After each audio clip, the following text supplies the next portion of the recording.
Welcome. My name is Flossie, and this is the Grape Jelly Library. I have some dinner dishes I need to do this evening, but before I do, I thought I would have a little bit of tea and tell you a quick story. I don't know if any of you are familiar with the story of Francis Slocum and the book The Red Heart by James Alexander Thom. This is another one of my absolute favorite books. It is on the edge of your seat, very educational. I wanted to bring this to your attention to see if you get the same reaction that I do. So if you don't mind, I would like to tell you a little story. Here we go. November 1778, Valley of the Susquehanna, Pennsylvania. A gunshot and one angry shout sounded from outdoors, startling Frances from her daydream. The little girl glanced up from the glowing hearth embers to see whether her mother was alarmed. All of Ruth Slocum's children had learned to read the face of their mother, who feared little. But Frances realized that her mother was not in the room. She must have carried the baby upstairs or out into the gray afternoon. Frances saw no one here but her lame brother Ebenezer and the took-in boy, Warren Kingsley. They both were standing stock still by the staircase, mouths open, eyes boggling. Then Warren Kingsley crouched and trembled. "It's Indians!" he moaned. His father had been captured by Indians in a battle, and the boy was afraid all the time. "No," Ebenezer said, hobbling toward the door to look out. Several voices were yelling and screaming out there now. "Indians don't bother us. We're friends." Frances's heartbeat was racing, and Ebby's statement was no comfort. She had hardly heard him. The screams from outside were so piercing. She clambered off the hewn long bench beside the table and ran to be near her brother. The drafty, puncheon floor was rough and cold under her bare feet. The boy, Warren, rather than going toward the door, was skulking wild-eyed into the staircase nook. Frances, 5 years old, had been raised in serene faith that her family, being of the Society of Friends, were liked by all men, even Indians, and would never be hurt by them.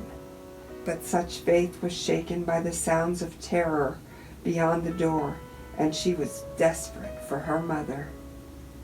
The log house had no windows. Heavy plank doors, front and back, were its only lookouts onto the gray clearing. Dead trees, river, distant forested hills.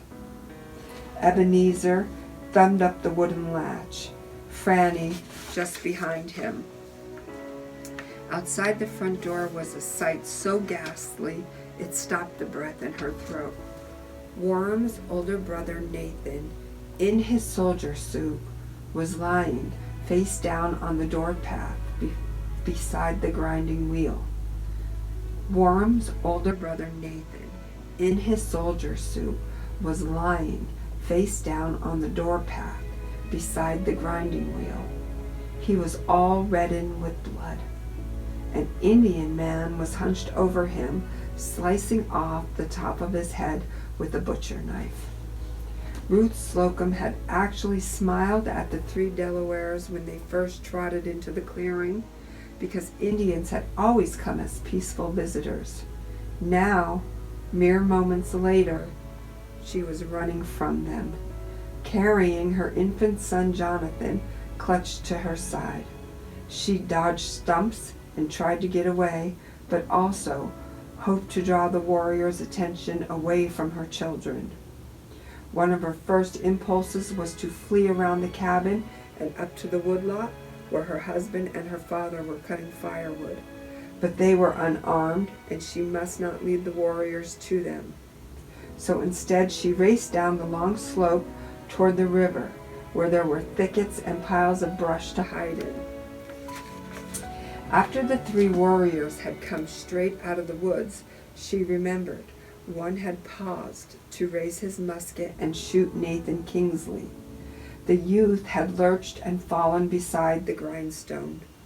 The warrior had snatched up the very knife Nathan had been sharpening, straddled his body, and cut off his scalp. It had been as bloody as a hog butchering, but stunning in its quickness. It must have been because Nathan was wearing army clothes, she thought. Those who lived by the sword. Ruth Slocum had run, even though she hoped that by killing the one in uniform, they might have satisfied themselves, as all the Delawares knew her family were Quakers.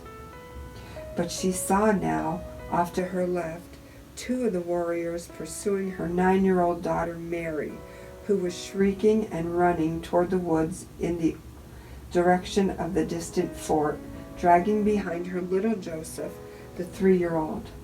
Ruth Slocum stumbled to a halt and cried after them, "Joey! Mary!" But they seemed not to hear her over their own screaming, and ran on into the autumn yellow woods.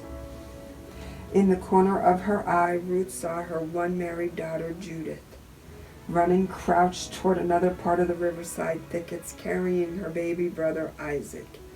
Ben, 7, ran ahead. Now the Delaware men were laughing. Ruth Slocum, panting, mouth agape, glanced around and saw that they had stopped near the cabin and were pointing in amusement at Mary and Joseph, who were thrashing so recklessly into the woods that the boy's breeches had turned loose and come down around his knees. In this curious pause, in the midst of terror, Ruth Slocum, heart still slamming, baby squalling under her arm, tried to make an instantaneous tally of her children. Only 2 were in doubt. She had not seen Ebenezer or Francis. She seemed to remember that they had been in the cabin before the warriors came. Warren Kingsley had been inside too. Surely they would have fled out the back door at once if they had seen Nathan Kingsley slain right out front. Perhaps all her children were safe for this moment. The 2 warriors were returning to their comrade, who had tied Nathan's scalp to his sash and was reloading his musket. Hoping not to attract their attention, Ruth Slocum muffled the baby's shrieks against her bosom and sidestepped toward the thickets, trying to be invisible, craning to get a glimpse of her red-haired Francis and Ebenezer slipping away somewhere unharmed. Surely these Indians bore no malice to the Slocums. Surely they were only after soldiers, as soldiers should expect. Francis was whimpering in the darkness under the stairs, feeling the waves of tremors in Worm's body under her. She was still seeing in her mind the terrible scene of scalp cutting. Then she became aware of her brother Ebenezer's voice sounding breathless and frightened. "If thee wants anything, come take it. Thee's always welcome. But please don't hurt anyone." And there were men's voices and laughter. But Frances could not understand the Indian men's words. She clutched her face with both hands to keep from crying aloud in terror. The Indians really were in the house. She could feel the thump of their footsteps through the wood of the floor, as well as Ebenezer's scraping limp. He must be so brave, she thought, walking about with them and talking to them after what they had done to Nathan. She did not know whether Worm, huddled here in the dark under her now, had seen what they did to his brother. "Sugar in the crock there," Ebenezer's quavery voice was saying. "Does thee like sugar? There's salt, too." And still the thumping footsteps. Now the stairs creaked, mere inches above her. Worm groaned aloud, and Frances was sure the Indians would hear him. Up there's only clothes and bedding, Ebenezer's voice went on, but thee's welcome to whatever fits. The Indians were talking in their own tongue, deep-voiced, occasionally laughing, and Frances could hear heavy things being scooted and dropped on the floors. She could hear no voices from outside the house, and she wondered where her mother could be. The little girl began trembling even harder with the new onslaught of dread. She remembered something that had lately been in her bad dreams. Some weeks ago, one of her boy cousins from a distant farm had been carried away by Indians. Did they mean to do that to her? Now the stairs were creaking again right above her. And then a hard hand grabbed her ankle, and she was pulled roughly, feet first, from her hiding place. She saw just above her a painted face with no hair or eyebrows and a metal ring in the nose. At that moment, Worm wailed in terror right next to her. Her terror was so numbing that she wet herself and was flung out of her senses. Ruth Slocum's whole attention at this moment was like a tense spider web covering the area of her children's jeopardy, and like the mother spider, she sensed by feeling the web where each child was. She knew just where Judith and Ben and little Isaac were, a few yards upstream from her in a swampy thicket. She knew that Mary and Joseph would be by now almost at the edge of the clearing below the Wilkes-Barre fort. Surely safe, unless there were more Indians than the 3 she had seen at the house. It was the plight of the children in the house that now screeched harsh in her soul. She was almost certain that son Ebenezer and little Frances were still in the house, and she had seen the painted warriors go in the front door. She was frozen between choices of action, wanting to run to the house and plead for her children, and wanting to speed toward the fort and summon help. But the baby Jonathan, cradled in her left arm, was beginning to whimper and sob, either from the cold or in response to her own anguish, and he was the most helpless of them all. And the people in the fort would get warning enough when Mary and Joseph got there.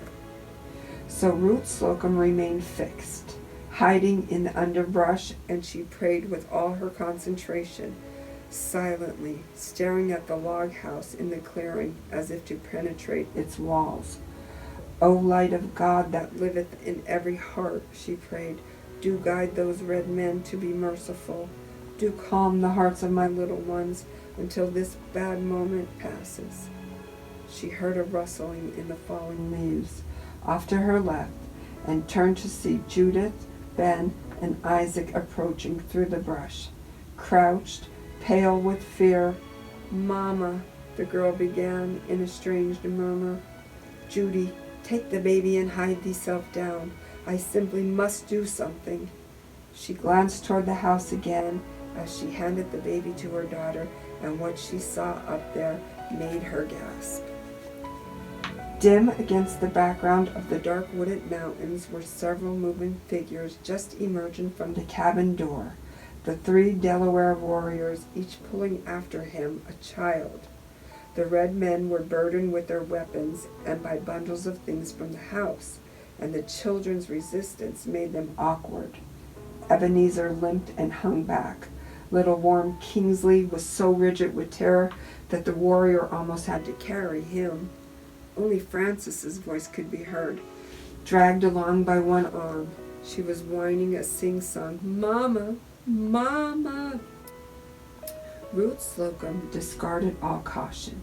She strode out of the thicket into the clearing, brambles snagging her gray skirt, while Judith hugged the baby and groped like the brambles to keep her from going. Ruth was unaware that she had set her jaw so hard that one of her molars cracked. She was hardly aware of cracking a shin on one of the stumps in the clearing and falling onto her hands and knees and clambering back up to run toward the painted warriors. She was aware only that they were heading toward the brush with two of her children and poor Warren Kingsley, and would be gone into the autumn evening before men could come from the fort. "Turn those children free," she cried. "Let them go, please." They paused at the sound of her voice and glared back at her, frightful in their face paint, but young enough to be her own sons. Her voice and her approach set Francis into a frenzy of crying and Ebenezer into an arm-wrenching struggle with the one who had him. "Shame on thee," Ruth shrilled, hobbling straight toward the warriors and scolding them as if they were mere bad boys. But then she saw lying before the prone corpse of Nathan Kingsley, pale skull bone visible through his blood-matted scalp. She faltered, swallowed, clamping a hand to her throat. One of the Indians laughed, and another said something in a derisive tone. But none of them turned on her. They kept pulling the children along the path toward the wood, and she limped after them, trying to make herself heard over Francis's wails. "Look thee, that boy Ebenezer, he's lame. It hurts him to walk. What good can he do thee?" As if he understood her words, the warrior looked down and noticed Ebenezer's dragging gait. He stopped, said something, and released the boy's arm, pushing him away. The boy stood amazed for a moment, then, face shining with deliverance, went lurching back toward his mother. She caught him in her arms and ran her fingers through his hair. By now the warriors spoke rapidly among themselves, glancing downstream toward the fort. The warrior who had released Ebenezer took from the others their bundles of booty and trotted ahead of them up the path toward the woods. They seized and lifted the two small children over their shoulders like meal sacks and hurried after them with swift, effortless strides. Ruth could see that there was no chance of catching up to them. Hands clapped to her cheeks, she screamed after them, "Franny, oh Franny, my dear baby girl." This terrible moment she felt with a dread certainty would be her last sight of her red-haired daughter, the sunniest and loveliest of all her good children. Franny was vanishing into the darkening woods, slung over a warrior's brawny shoulder, curls blown wild, face wet with tears of anguish, her chubby arms outstretched toward her mother and home, her little bare feet kicking as if she were running in air, pink mouth drooling, voice now shrieking. "Mama, oh Mama, help me!"